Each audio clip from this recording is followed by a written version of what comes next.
vai estar entrando num processo eleitoral do Grêmio. Tanto que a gente brinca aqui por vezes com o doutor Homero Bellini, o próximo presidente, a gente vai parar com esse tipo de brincadeira aqui, porque senão vão achar que a gente está puxando para um, puxando para outro. Então tem que ter muito cuidado agora, nós temos vertentes políticas muito bem...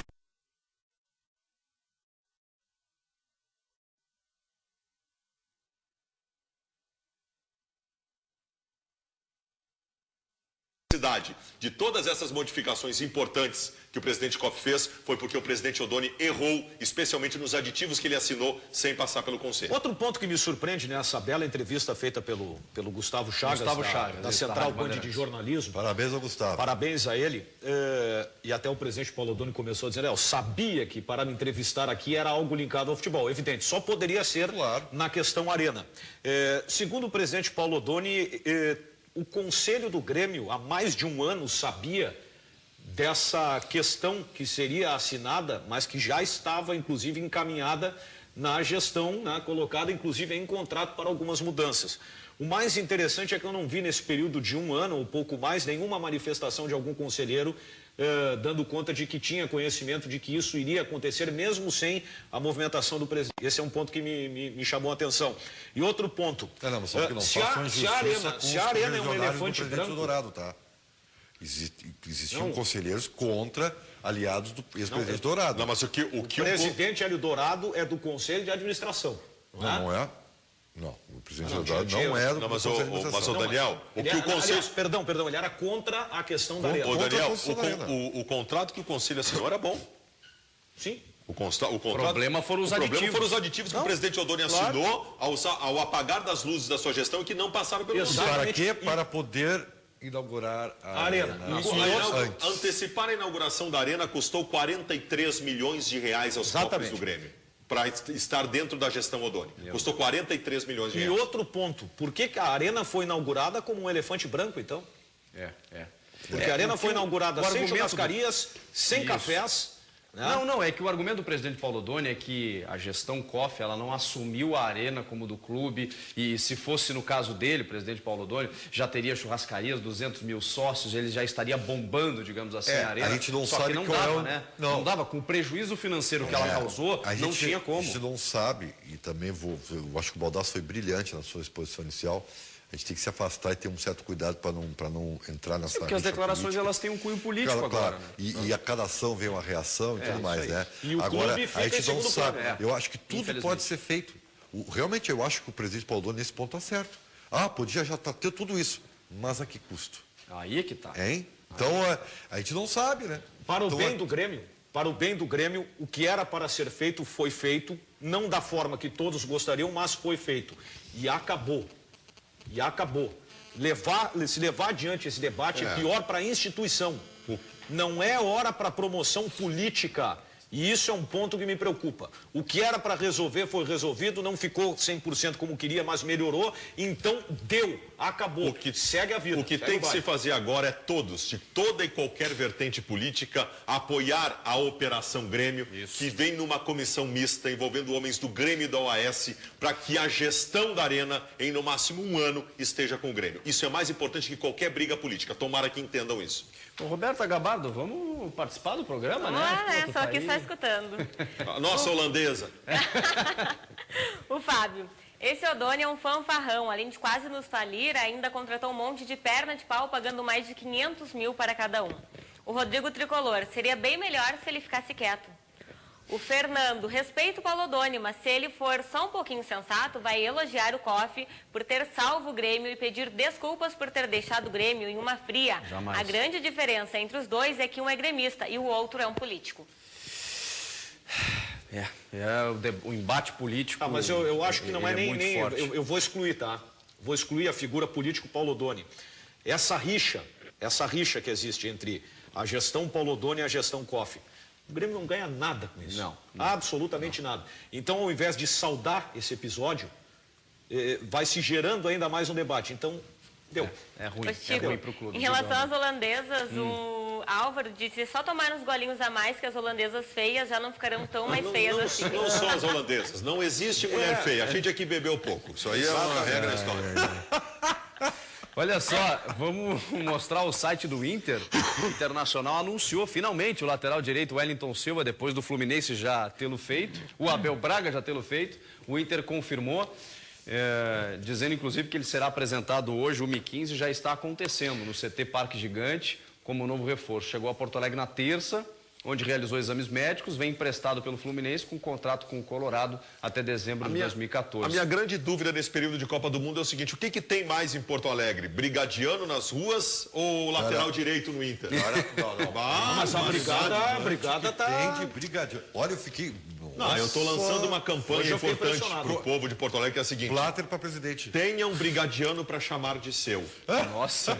Um brigadiano para cada habitante de Porto Alegre. Tem muita gente que vai gostar da campanha. Mas olha só, o Wellington Silva que está sendo apresentado, eu pelo menos não sabia. No site do Inter consta a relação de clubes dele, ele passou pelo Grêmio em 2009. Pois é. Eu não passou pelo sabia time sub-21 do Grêmio. Quem me deu informação foi o nosso colega, o Henrique, esses gurizinhos que não fazem sexo e ficam falando de futebol o dia inteiro. Tudo. Eles sabem mais que a gente. O Grêmio jogou no Grêmio em 2009, esteve num time B do Grêmio, não chegou a aparecer no time profissional. Nunca tomei conhecimento disso. Eu também não sabia. Eu também não sabia, ele que me informou. Teve uma passagem pelo Flamengo. Foi bem, tá? Foi bem e pelo Fluminense. É que o Fluminense é igual ao São Paulo. Eles sempre estão bem de laterais porque contratam muitos laterais. O São Paulo e o Fluminense sempre têm uma gama imensa de laterais. E aí, para tu conseguir te firmar, é difícil tu tirar os dois titulares do Fluminense, né? Então a ideia do Internacional não está equivocada, né? Eu também acho que não. Não está equivocada. Eu até digo mais, eu acho que ele vem para jogar. Eu vou dizer até o Gilberto, quando foi para a seleção de Toulon, ele deixou o time muito mal. Esse jogador é muito difícil, tá, de achar. Lateral hoje no Brasil é muito complicado. Eu tenho duas posições hoje que são carentes, tá? Três, na verdade, né? Um meia armador, um centroavante e um lateral direito. Houve um Grenal, né, de laterais direitos na semana passada. O Grêmio anunciou o Matias Rodrigues e no mesmo dia o Inter anunciou o Wellington Silva. Dois novos laterais direitos aqui. Nós somos carentes na posição, na dupla Grenal. Olha aqui, deixa eu aproveitar então para falar mas tu não larga o WhatsApp, ô Ribeiro? Mas que vício, tchê. Não tem nada a ver com o WhatsApp, então tá. cara. Então eu tenho um recado legal para dar para você, porque acontece amanhã, hoje é dia 4, né? Isso. Então amanhã, dia 5, vai ocorrer das 6 da tarde às 10 da noite, ali no plenarinho da Assembleia Legislativa, no 3º andar,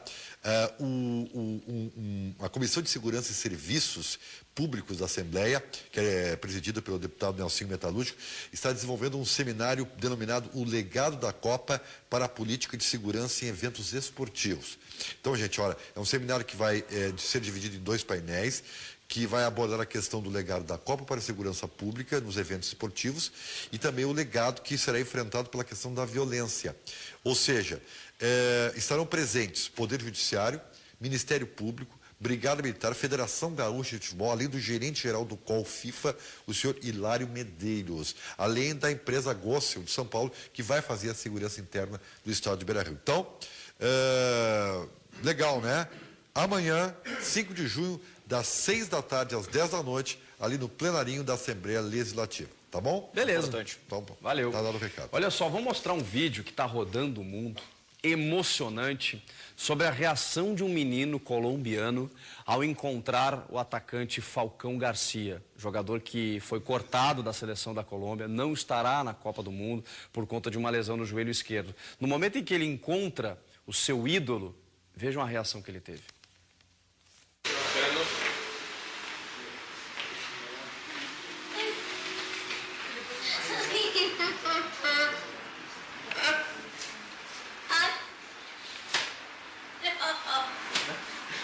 ¡Saluda!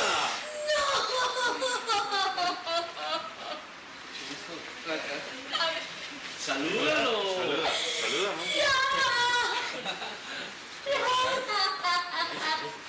¿Bien? Pero párate.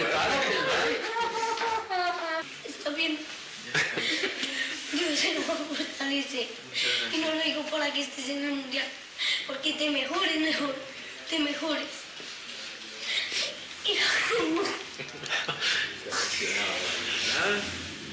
130 reportes de mirando, no sé. ¿Quieres agua?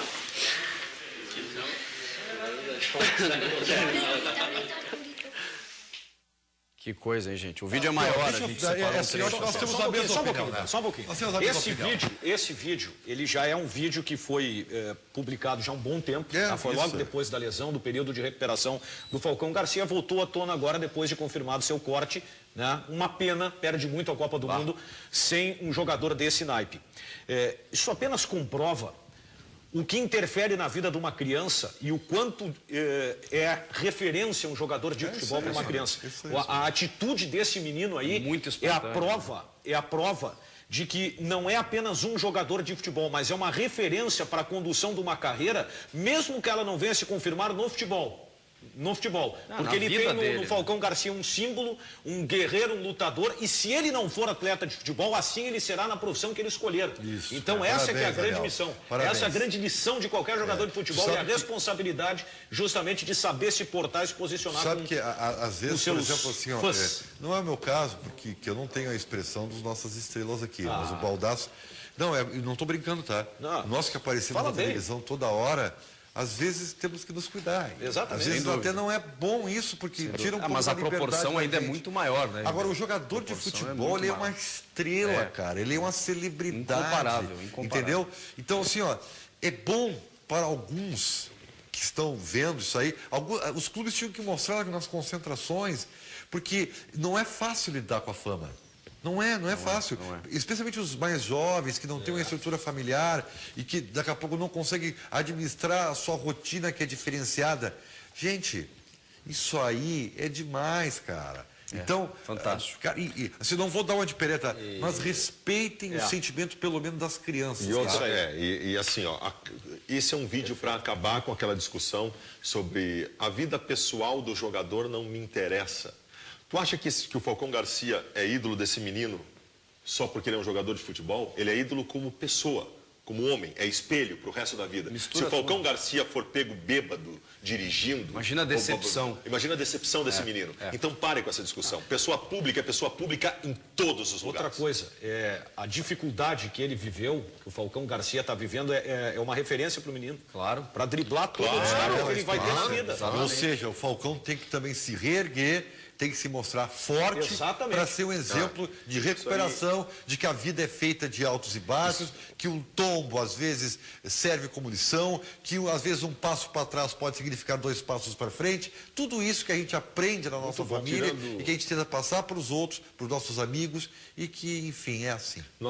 Aqui, quase todos nós aqui, a Roberta é um pouco mais jovem, pouco só. O Ribeiro já passou de 20 anos de profissão, eu e o Daniel estamos chegando a isso. O Chico também tem muito tempo. Esse tipo de coisa justifica tudo que nós fizemos até hoje. Esse tipo de coisa faz a gente perceber que valeu a pena estar envolvido com o futebol esse tempo todo. Porque o que ele não tem sentimento mais verdadeiro do que de uma criança. É verdade. Vamos até a redação da Band, falar com o Cláudio Andrade, com os destaques da nossa redação. Fala, Cláudio, boa tarde. Boa tarde, Chico, boa tarde a todos. Olha, infelizmente tivemos mais um acidente com morte no trânsito aqui da capital. O motociclista morreu após bater em um caminhão de lixo na Avenida Farrapos com a J. Renner aqui em Porto Alegre. As informações da Brigada Militar é que os 2 veículos estavam circulando no mesmo sentido quando o motociclista tentou fazer uma ultrapassagem e acabou sendo atingido pelo caminhão. O nome dele é Jonathan Vieira de Azeredo, de 23 anos, e estava a caminho do trabalho e acabou, infelizmente, morrendo no local por volta das 8h20 desta quarta-feira. Mais um acidente de trânsito com uma vítima fatal aqui na capital. Mas mudando de assunto, Chico e colegas aí dos donos da bola, olha aqui, a Band já está no clima de Copa do Mundo, com bonezinho, olha só que bacana. Com bonezinho para não queimar minha careca e também com moletom personalizado. Tudo isso para fazer a cobertura do Mundial, que começa semana que vem. Chico. Valeu, Cláudio Andrade. Gostaria de ganhar uma também. Todos nós ganharemos. Depois do intervalo tem os gols do amistoso da seleção e a bancada dos donos da bola vai debater sobre a vitória diante do Panamá. Me permitam. O boné do Baldasso vai levar um mês para ficar pronto. Não encontramos, Baldasso, um boné. Não é da noite pro dia, né? Vamos ao intervalo e já voltamos.